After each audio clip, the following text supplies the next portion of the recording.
நெல்லை மாவட்ட திமுக நிர்வாகிகளுக்கு முதலமைச்சர் ஸ்டாலின் கடும் எச்சரிக்கை ஒன்றை விடுத்திருக்கிறார். மேலும் விவரங்களை எமது செய்தியாளர் ரமேஷ் வழங்கிட கேட்கலாம். ரமேஷ், என்ன எச்சரிக்கை விடுத்திருக்கிறார் முதலமைச்சர்? முழு விவரங்களை பதிவு பண்ணுங்க.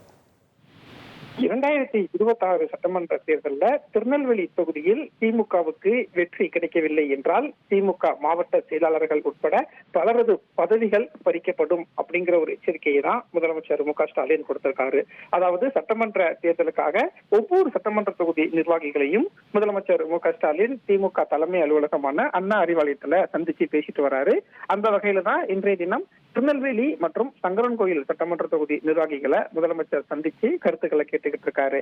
அப்போ திருநெல்வேலி சட்டமன்ற தொகுதியை முதலமைச்சர் மு க ஸ்டாலின் சந்திச்சு பேசும்போதுதான் இந்த எச்சரிக்கையை கொடுத்திருக்காரு. அதாவது 2026 தேர்தல்ல திருநெல்வேலி தொகுதியில வெற்றி கிடைக்கணும். அப்படி வெற்றி கிடைக்கல அப்படின்னா நிர்வாகிகளுடைய பதவி பறிக்கப்படும்னு சொல்லியிருக்காரு.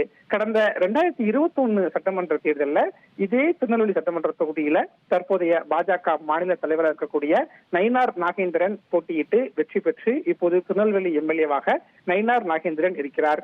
எனவே வரக்கூடிய தேர்தலில் நயினார் நாகேந்திரன் மீண்டும் அங்க போட்டியிடுவார் என்று எதிர்பார்க்கக்கூடிய சூழல்ல தான் திமுக நிர்வாகிகளுக்கு இந்த எச்சரிக்கை கொடுக்கப்பட்டிருக்கு. இதன் மூலம் பாஜக மாநில தலைவருடைய தொகுதியில திமுகவினுடைய டார்கெட் இதுவாக இருக்கு அப்படிங்கிற ஒரு அரசியல் சூழல் தான் புரிஞ்சுக்க முடியுது.